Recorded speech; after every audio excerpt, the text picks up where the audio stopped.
Bonjour à tous, comment ça va? J'espère que vous allez bien.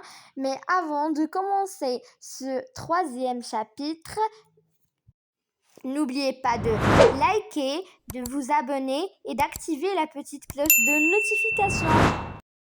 Chapitre 3. Les abîmes célestes atterrirent en douceur sur les rives de l'île de brume d'argent.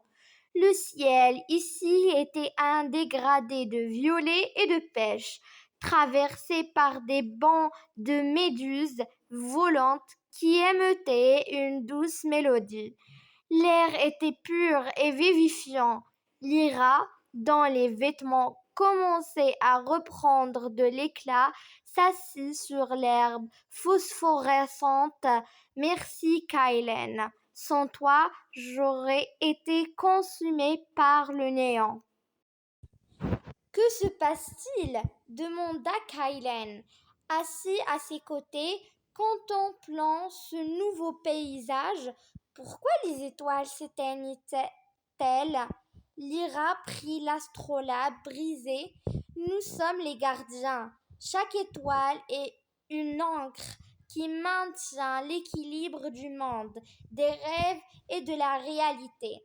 Mais il y a des millénaires, le roi de l'ambre a été banni dans les abîmes célestes. Aujourd'hui, il a trouvé un moyen d'envoyer ses tentacules pour briser les ancres. Si la dernière étoile s'éteint, le monde sombrera dans un chaos éternel et sera entièrement consumé par l'oubli. Elle regarda Kylen avec insistance. Et pour une raison que j'ignore, les abîmes ont choisi ton grand-père comme gardien temporaire. À sa mort, c'est toi qu'ils ont désigné. Ton télescope n'était pas un hasard. Kylen était abasourdi. Son grand-père n'était pas un simple astronome amateur. Il avait protégé le monde dans l'ombre toute sa vie. Et maintenant, ce fardeau reposait sur ses épaules. Que devons-nous faire? Demanda Kylen. Déterminé, nous devons réparer l'astrolabe stellaire et le placer au sommet du sanctuaire des étoiles au centre de l'archipel, répondit Lyra. Mais les chemins sont gardés par les cauchemars du roi de l'ambre. Ils décidèrent de se mettre en route. Le voyage fut long et périlleux. Ils traversèrent des ponts de cristal suspendus au-dessus du vide, où le moindre faux pas les aurait envoyés dans des abîmes sans fond. Ils durent résoudre les énigmes de la sphère du temps, un labyrinthe où le passé, le présent et le futur se mélangeaient.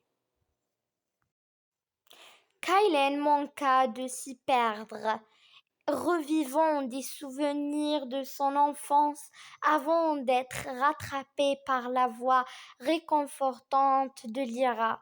Pendant leur périple, ils rencontrèrent également des alliés, notamment Zephyr, un oiseau tempête, géant aux plumes faites d'éclairs dorés, qui les prit sur son dos pour traverser la mer des nuages turbulents. Ils durent également affronter les chiens de l'ambre, des créatures faites d'encre et de fumée, aux yeux rouges perçants. Kylen apprit à manier une épée forgée à partir de la lumière d'une étoile filante, une arme offerte par les esprits du vent en échange de son courage. Voilà, c'est tout pour cette vidéo. Mais cette histoire n'est pas encore complète car elle est très longue et très fascinante. Si vous voulez la suite, n'oubliez pas de vous abonner pour ne manquer aucune de mes vidéos. Au revoir!